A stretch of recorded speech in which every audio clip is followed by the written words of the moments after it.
Capítulo 5. Durante 90 minutos, os dois homens conversaram. Brouwer, sentado em sua cadeira de couro de espaldar alto, tomava rápidas notas. Nietzsche, que ocasionalmente parava a fim de permitir que a pena de Brouwer o acompanhasse, estava sentado em uma cadeira revestida do mesmo couro, igualmente confortável, mas menor do que a de Brouwer, como a maioria dos médicos daquela época. Brouwer preferia que seus pacientes o olhassem de baixo para cima. A avaliação clínica de Brouwer era completa e metódica. Após primeiro escutar com cuidado o paciente descrever livremente a doença, investigava sistematicamente cada sintoma, sua primeira aparição, sua transformação com o tempo, sua resposta aos esforços terapêuticos. Seu terceiro passo era verificar cada sistema orgânico do corpo. Começando no alto da cabeça, Brouwer ia descendo até os pés. Primeiro, o sistema cerebral e nervoso. Começava inquirindo sobre o funcionamento de cada um dos 12 nervos craniais, o sentido do olfato, da visão, os movimentos do olho, a audição, o movimento e a sensação facial e da língua, a deglutição, o equilíbrio, a fala. Descendo pelo corpo, Brouwer examinava um a um todos os outros sistemas funcionais: respiratório, cardiovascular, gastrointestinal e gênito-urinário. Esse exame meticuloso dos órgãos mexia com a memória do paciente e garantia que nada passava despercebido. Brouwer jamais omitia qualquer etapa, mesmo sabendo de antemão o diagnóstico. Em seguida, uma cuidadosa anamnese, a saúde do paciente na infância, a saúde dos pais e irmãos e uma investigação de todos os outros aspectos de sua vida: opção profissional, vida social, serviço militar, mudanças geográficas, preferências alimentares e recreativas. O passo final de Brouwer era dar rédea solta à sua intuição e formular todas as outras perguntas que os dados coletados sugeriam. Destarte, dias antes, em um caso curioso de dificuldade respiratória, diagnosticara corretamente triquinose do diafragma, perguntando em que grau seu paciente cozinhava o porco defumado e salgado. Durante todo o procedimento, Nietzsche se manteve totalmente atento. De fato, anuía reconhecidamente a cada pergunta de Brouwer. Nenhuma surpresa, é claro, para Brouwer. Jamais encontrara um paciente que não gostasse secretamente de um exame microscópico de sua vida.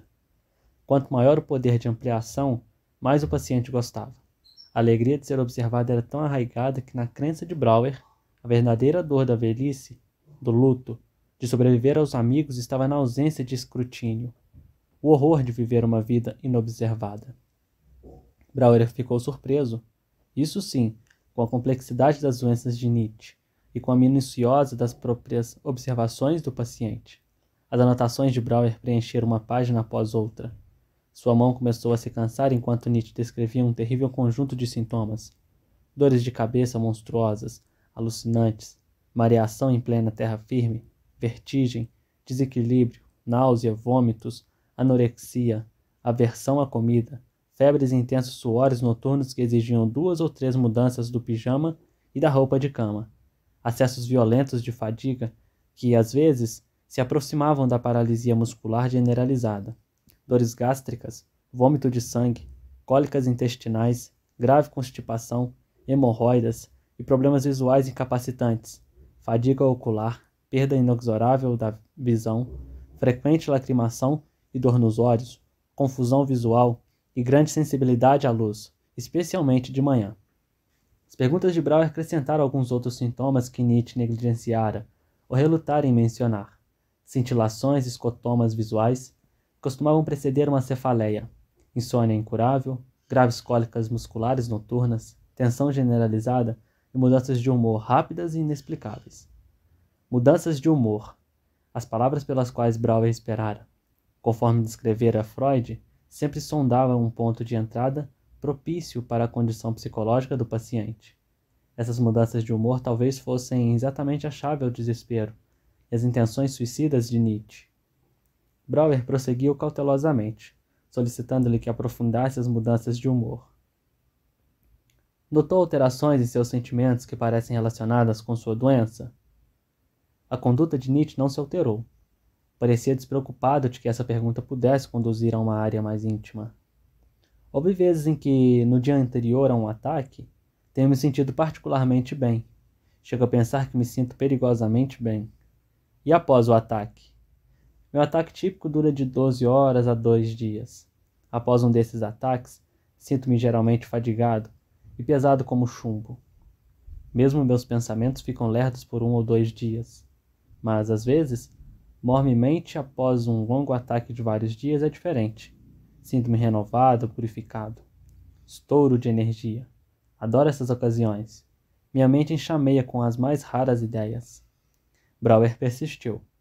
Uma vez encontrada a trilha, não desistia facilmente da caçada. Sua fadiga e a sensação de peso quanto tempo duram? Não muito. Depois que o ataque diminui e o corpo volta a pertencer a si, assumo o controle. Então, faço um esforço de vontade para superar a sensação de peso. Talvez, refletiu Brouwer, isso seria mais difícil do que pensara de início. Ele teria que ser mais direto. Nietzsche, estava claro, não fornecia voluntariamente quaisquer informações sobre o desespero. E a melancolia? Até que ponto acompanha ou sucede os ataques? Tenho períodos negros. Quem não tem? Mas eles não me possuem. Eles não são da minha doença, mas de meu ser. Poder-se-ia dizer que tenho a coragem de tê-los. Brouwer notou o ligeiro sorriso de Nietzsche e seu tom ousado.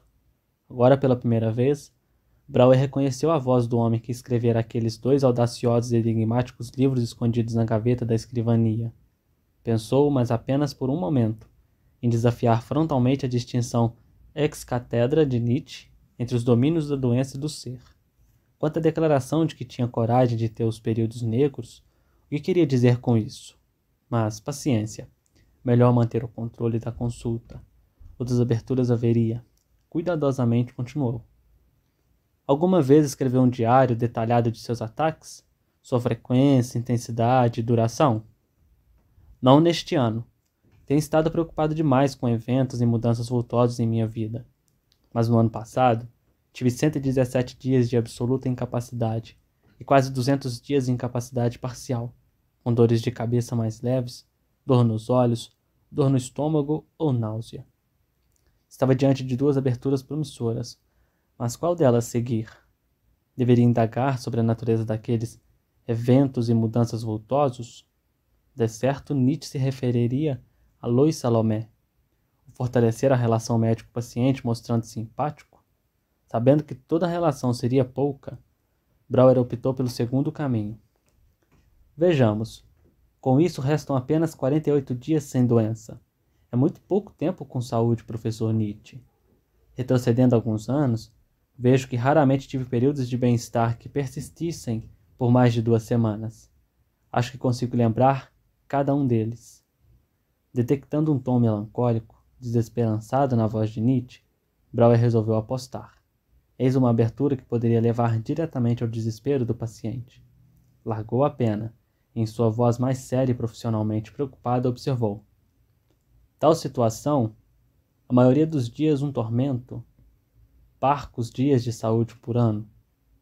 A vida consumida pela dor parece uma geradora natural do desespero, do pessimismo sobre a razão de viver. Nietzsche parou. Ao menos uma vez não tinha uma resposta pronta. Sua cabeça oscilou de um lado para o outro, como se estivesse refletindo se permitiria ser consolado. Mas suas palavras nada mais revelaram. Sem dúvida, isso é verdade, Dr. Brouwer. Para algumas pessoas, talvez para a maioria, aqui tenho que respeitar sua experiência. Mas não é verdade para mim. Desespero? Não. Talvez outrora verdadeiro, mas não agora. Minha doença pertence ao domínio de meu corpo, mas ela não é eu. Eu sou minha doença e meu corpo, mas eles não sou eu. Ambos precisam ser superados, se não física, ao menos metafisicamente.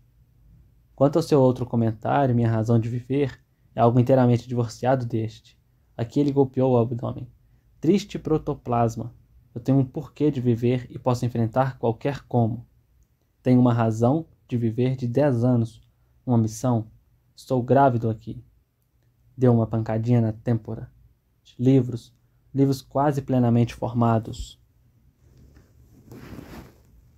Livros que somente eu posso escrever. Às vezes, penso em minhas dores de cabeça como dores de partos cerebrais. Aparentemente, Nietzsche não tinha nenhuma intenção de discutir ou mesmo de reconhecer o desespero. Seria inútil, percebeu Brauer, tentar enganá-lo. Subitamente, recordou o sentimento de ser estrategicamente superado sempre que jogava xadrez com o pai, o melhor jogador da comunidade judaica de Viena. Entretanto, talvez não houvesse o que reconhecer. Talvez Fräulein Salomé estivesse errada. Nietzsche soava como se seu espírito tivesse superado sua monstruosa doença. Quanto ao suicídio, Brauer tinha um teste absolutamente infalível do risco de suicídio. O paciente projeta a si próprio no futuro? Nietzsche passara no teste. Ele não era um suicida potencial. Falava de uma missão de 10 anos, de livros que ainda teria que extrair da mente. No entanto, Brauer vira com seus próprios olhos as cartas suicidas de Nietzsche. Estaria dissimulando? Ou deixara de sentir desespero por quanto já decidira se suicidar? Brauer já conhecera pacientes assim. Eles eram perigosos. Eles parecem melhorar. Em certo sentido, melhoram. A melancolia se atenua, eles sorriem, comem, voltam a dormir. Mas a melhora deles significa que descobriram uma saída do desespero. A saída da morte. Seria esse o plano de Nietzsche? Teria decidido se matar? Não. Brauer recordou o que contara a Freud. Se Nietzsche pretendia se suicidar, por que estava ali? Por que o trabalho de visitar mais outro médico? De viajar de Rapallo a Basileia e dali a Viena? Apesar da frustração por não obter a informação almejada, Brauer não podia reclamar da cooperação do paciente. Nietzsche respondeu integralmente cada pergunta médica, aliás, integralmente demais. Muitas vítimas de dor de cabeça relatam sensibilidade à dieta e ao clima, de modo que Brauer não se surpreendeu ao saber que o mesmo se dava com Nietzsche. Entretanto, ficou espantado pela riqueza de detalhes do relato de seu paciente. Nietzsche falou por 20 minutos ininterruptos de sua resposta. As condições atmosféricas. Seu corpo, ele disse, era como um barômetro aneroide, reagindo violentamente a cada oscilação da pressão atmosférica, temperatura ou atitude. Seus cinzentos o oprimiam, nuvens púmbreas ou chuva o enervavam. A seco revigorava, o inverno representava uma forma de trismo mental com o sol. Restabelecia-se novamente. Durante anos, sua vida consistira em uma busca de clima perfeito. Os verões eram aturáveis. O planalto sem nuvens, sem ventos, ensolarado do vale do Eglantine, lhe convinha. Assim, durante 4 meses no ano, residia em uma pequena hospedaria na aldeia suíça de Sils Marina. Mas os invernos eram uma maldição. Jamais encontraram um local amistoso no inverno. Assim, durante os meses frios vivia no sul da Itália, peregrinando na cidade em cidade, à procura de um clima salubre. O vento e a escuridão úmida o envenenavam, dizia Nietzsche. Seu sistema nervoso clamava por sol e ar seco e parado. Quando Brauer perguntou sobre a dieta, Nietzsche proferiu outro longo discurso sobre o relacionamento entre dieta, problemas gástricos e ataques de cefaleia. Que precisão notável! Nunca antes Brauer encontrara um paciente que respondesse cada pergunta de forma tão completa. O que isso significava? Seria Nietzsche um hipocondríaco obsessivo? Brauer vira muitos hipocondríacos maçantes e com autopiedade que adoravam descrever suas entranhas. Mas esses pacientes tinham uma estenose da Wittich, um estreitamento da visão de mundo. Quão tedioso era estar em presença deles. Seus pensamentos se restringiam ao corpo, seus interesses ou valores, à saúde. Não, Nietzsche não era um deles. Sua gama de interesse era extensa, sua pessoa cativante. Certamente Fräulein Salomé tivera essa impressão dele. Ainda tinha com quanto achasse Paul Ré mais romanticamente compatível. Além do mais, Nietzsche não descrevera seus sintomas para despertar simpatia ou mesmo apoio. Isso Brauer descobrira no início da entrevista. Assim, por que essa riqueza de detalhes sobre suas funções corporais? Talvez simplesmente Nietzsche tivesse uma boa cabeça, com uma memória perfeita, e encarasse a avaliação médica de uma forma fundamentalmente racional, fornecendo dados complexos para um clínico experiente, ou ele era incomumente introspectivo. Antes de terminar a avaliação, Brauer obteve uma outra resposta. O contato de Nietzsche com outros seres humanos era tão escasso que que gastava um tempo extraordinário conversando com seu próprio sistema nervoso. Completada a amnese, Brauer passou para o exame físico. Acompanhou o paciente até a sala de exames. Um pequeno aposento esterilizado contendo apenas um biombo para trocar roupa, uma cadeira, uma mesa de exame coberta com um lençol branco engomado, uma pia, uma balança e um armário de aço contendo os instrumentos de Brauer. Poucos minutos depois de deixar Nietzsche para que se despisse e trocasse, Brauer retornou para encontrá-lo, embora já trajando o perignor aberto nas costas, ainda com suas compridas meias pretas e ligas e dobrando cuidadosamente suas roupas. Nietzsche se desculpou pela demora explicando. Minha vida nômade faz com que eu só possa ter um terno. Assim, certifico-me de que esteja arrumado sempre que o tiro. O exame físico de Brauer era tão metódico como sua amnese. Começando na cabeça, descia lentamente pelo corpo, auscultando, dando pancadinhas, tocando, cheirando, apalpando e olhando.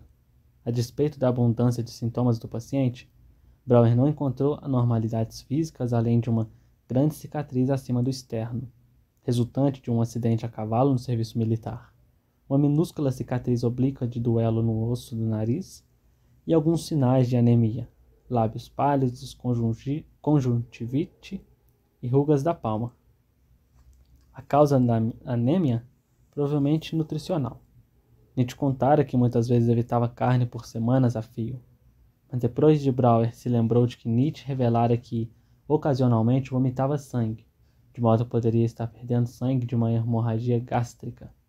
Extraiu algum sangue para uma contagem de glóbulos vermelhos e, após um exame do reto, coletou uma amostra de fezes para examinar se continha sangue oculto.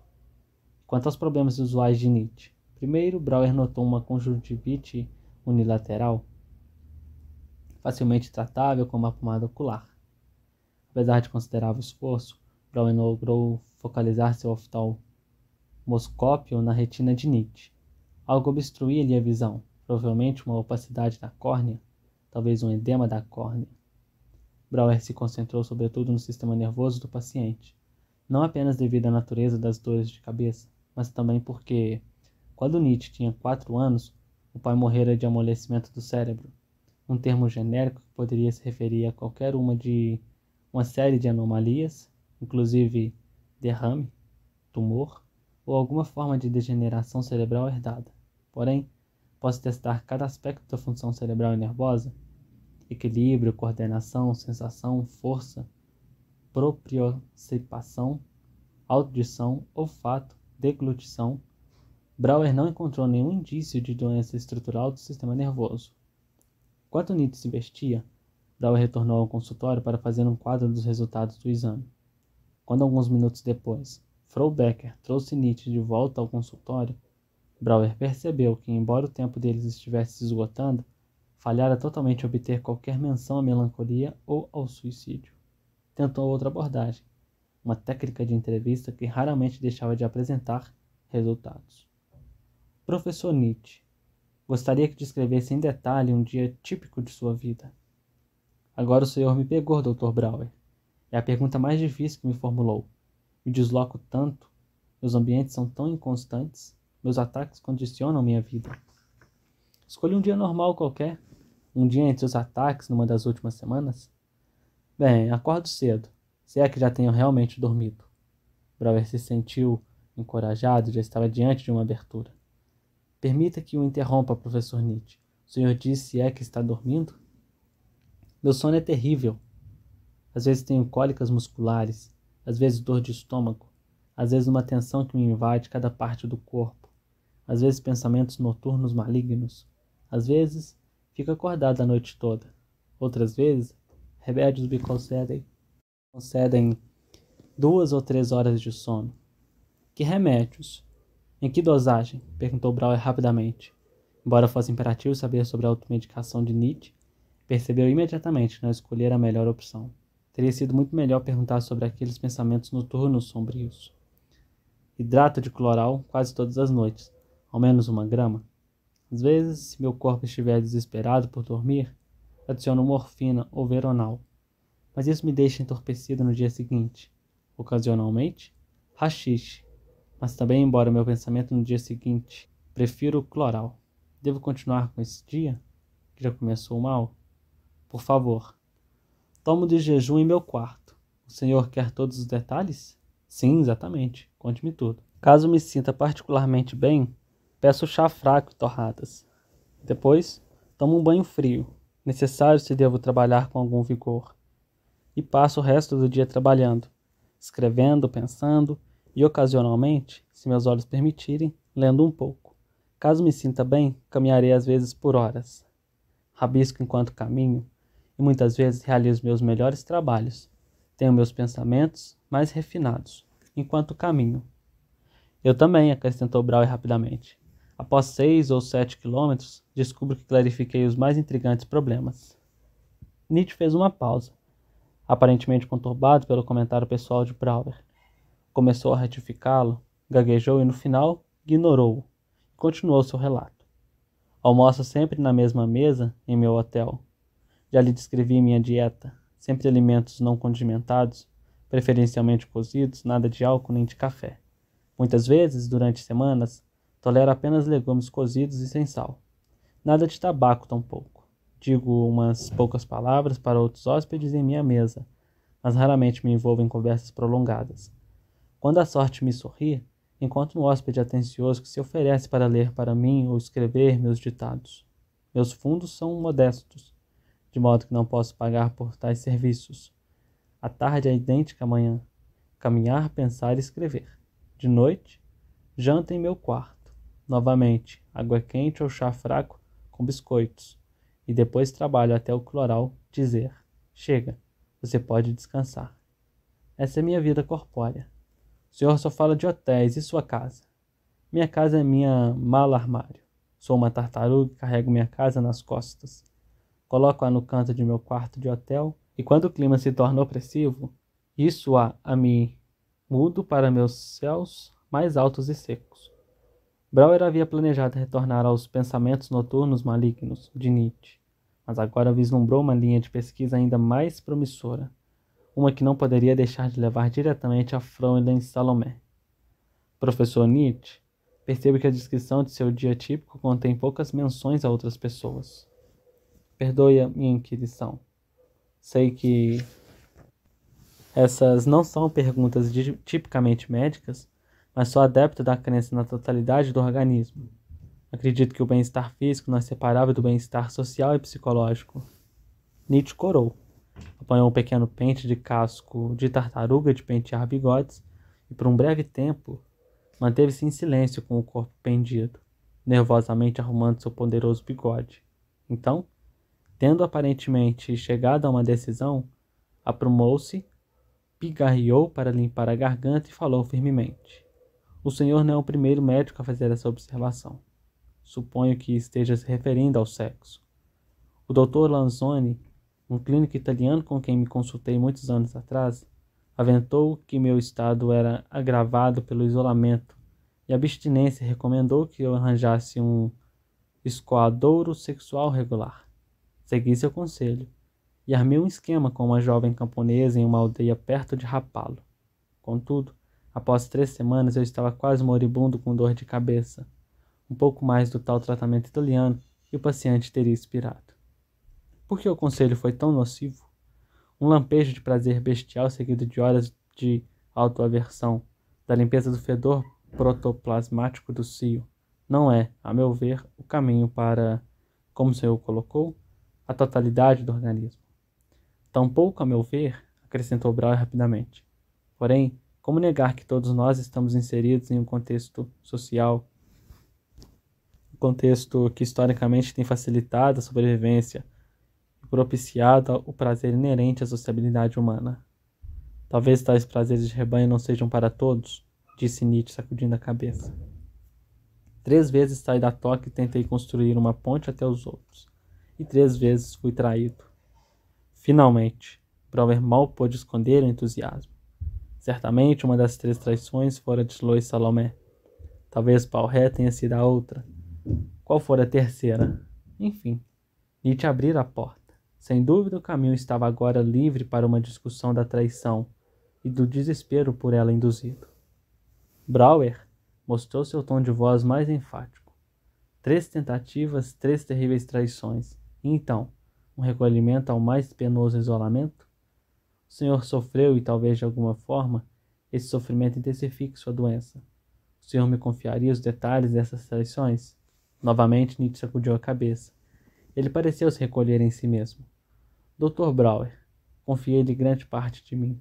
Hoje, compartilhei mais dos detalhes íntimos de minha vida do que qualquer outro em muito tempo. Mas creia em mim quando digo que minha doença precedeu de longa data esses desapontamentos pessoais. Lembre-se da história de minha família. Meu pai faleceu de uma doença cerebral, talvez uma doença da família. Lembre-se de que dores de cabeça e a falta de saúde me perseguiram desde que meus tempos de escola, muito antes dessas traições. Também é verdade que minha doença jamais foi atenuada pelas breves amizades íntimas de que desfrutei. Não se trata de que eu tenha confiado pouco demais. Meu erro foi confiar demais. Não estou preparando para isso. Não posso me dar ao luxo de confiar novamente. Brauer se quedou estupefato. Como poderia ter errado no cálculo? Apenas 1 minuto atrás, Nietzsche parecia disposto a confiar nele, quase ansioso por isso. E agora ser assim refutado? O que acontecera? Tentou rememorar a sequência de eventos. Nietzsche mencionara ter tentado construir uma ponte até os outros e então ter sido traído. Nessa altura, Brauer mostrara simpatia em relação a Nietzsche e depois, a ponte, o termo mexera com ele. Os livros de Nietzsche, sim, quase certamente havia uma passagem vívida envolvendo uma ponte. Talvez a chave para conquistar a confiança de Nietzsche residisse naqueles livros. Brauer também recordou vagamente outra passagem que defendia a importância do autoescrutínio psicológico. Resolveu ler os 2 livros mais freneticamente antes do encontro seguinte. Talvez lograsse influenciar Nietzsche com os próprios argumentos do filósofo. Todavia, o que realmente fazer com quaisquer argumentos encontrados nos livros de Nietzsche? Como inclusive explicar por que carga d'água conseguir obtê-los? Nenhuma das 3 livrarias vienenses onde procura os livros sequer ouvira falar do autor. Brauer odiava a duplicidade e, por um momento, pensou em revelar toda a verdade. A visita de Lois Salomé, seu conhecimento do desespero de Nietzsche, sua promessa a Fräulein Salomé, o presente dos livros por parte dela. Não, aquilo só poderia levar ao fracasso, sem dúvida. Nietzsche se sentiria manipulado e traído. Brauer tinha certeza de que Nietzsche estava desesperado devido ao seu envolvimento usando o termo refinado de Nietzsche, em um relacionamento pitagórico com Lou e Paul Ré. Ademais, se Nietzsche soubesse da visita dela, sem dúvida veria Lou e Brauer como 2 lados de outro triângulo. Não. Brauer estava convencido de que a honestidade e sinceridade, suas soluções naturais para os dilemas da vida, naquele caso, piorariam ainda mais as coisas. De alguma forma, teria que descobrir um meio de obter os livros legitimamente. Era tarde. O dia úmido e cinzento estava se tornando escuridão. No silêncio, Nietzsche se mexia inquieto. Brauer estava cansado. Sua pressa se lhe esquivara e sua cabeça estava em ideias. Resolveu ganhar tempo. Creio, professor Nietzsche. Não podemos avançar hoje. Existe tempo para estudar seus históricos médicos do passado e para realizar os testes do laboratório necessário. Nietzsche suspirou levemente. Seu ar era de desapontamento. Gostaria que o encontro durasse mais tempo? Brauer achou que sim. Porém, já não confiando em seu discernimento quanto às reações de Nietzsche, propôs uma outra consulta ainda na mesma semana. Sexta-feira à tarde, no mesmo horário? Sim, claro. Estou inteiramente à sua disposição, Dr. Brauer. Não tenho nenhuma outra razão para estar em Viena. Encerrada a consulta, Brauer se levantou. Mas Nietzsche hesitou e depois sentou-se abruptamente de volta na cadeira. Dr. Brauer, já tomei bastante do seu tempo. Por favor, não cometa o erro de subestimar seu conhecimento dos seus esforços. Mas conceda-me um momento mais. Permita, em meu próprio benefício, que não lhe formule 3 perguntas.